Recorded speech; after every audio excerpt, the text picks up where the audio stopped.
Hey everybody, this is Captain Kyle and I'm here with another Transformers Versus review. This time, it's the brand new Buzzworthy Bumblebee Origin Bumblebee. There's a lot of Bumblebees in there. And he's going up against the Fall of Cybertron Bumblebee, who's also in his Cybertronian mode. And of course, joining me, as she does when she feels like it because she's a cat, is Sky, my ever helpful assistant. Isn't that right? But we're gonna put these guys up against each other.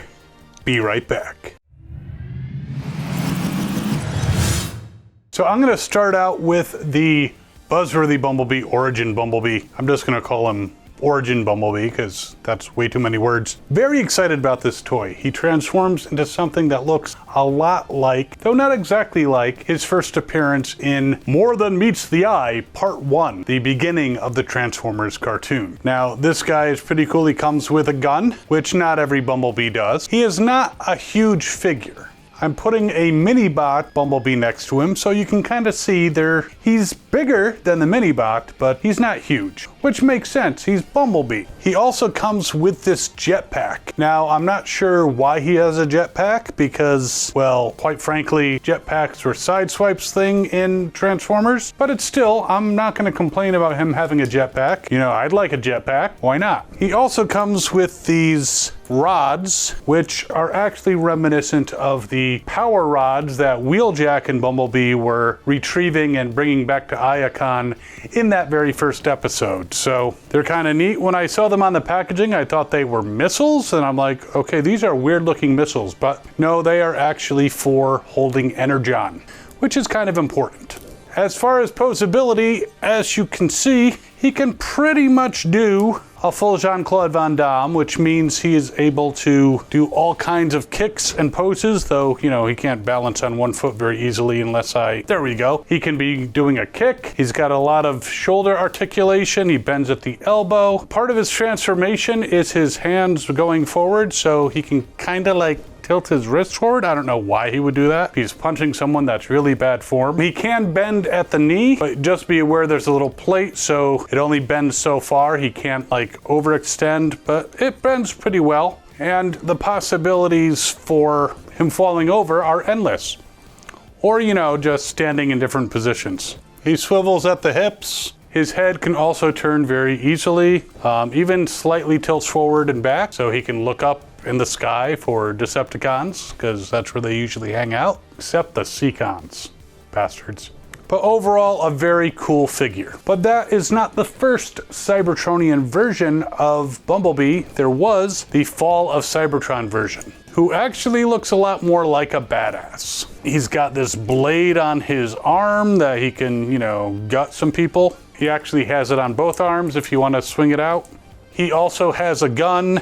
He's a little blocky, but again, in the context of the Fall of Cybertron game, he looks very much like that character. He can mostly do a Jean-Claude Van Damme, but he kind of deforms on the way down, so I would too if I was trying to do that split. Full rotation in the shoulders. He can bend at the elbow. His knees bend like a lot. He swivels at the hips. So they are definitely very comparable as far as posability. This version of Bumblebee is much larger than the original minicar or the Origin Bumblebee. So here they are side by side. As you can see, yes, the Buzzworthy Origin version, a little shorter, but brighter in color. The Fall of Cybertron series video game was kinda, well, I never played it, but from what I understand, I know, shame on me, it was dark, gritty, you know, so the Fall of Cybertron version portrays that. The Bumblebee Origin, a little more light and fluffy, so he should be brighter and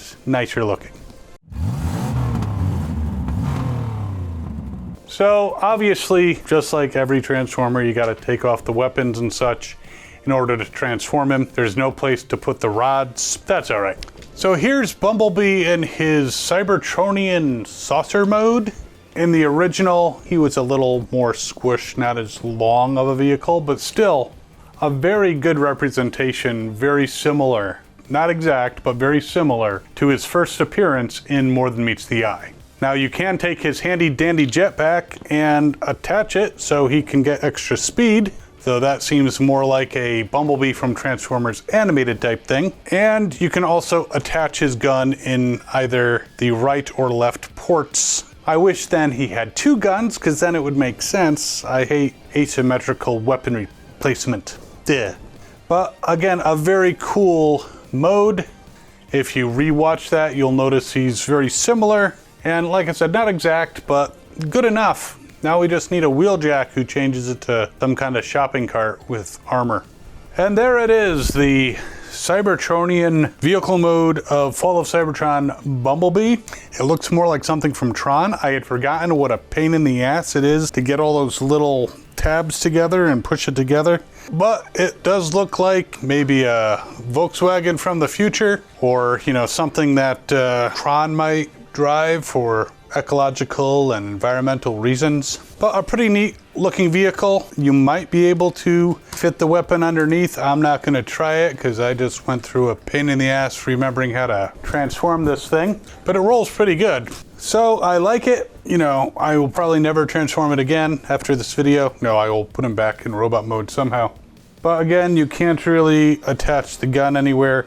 The blades on his arms slide back in, so it's all good. But putting them side by side, you can see obviously Fall of Cybertron Bumblebee is thick. Two very different styles of vehicle, and Sky is back.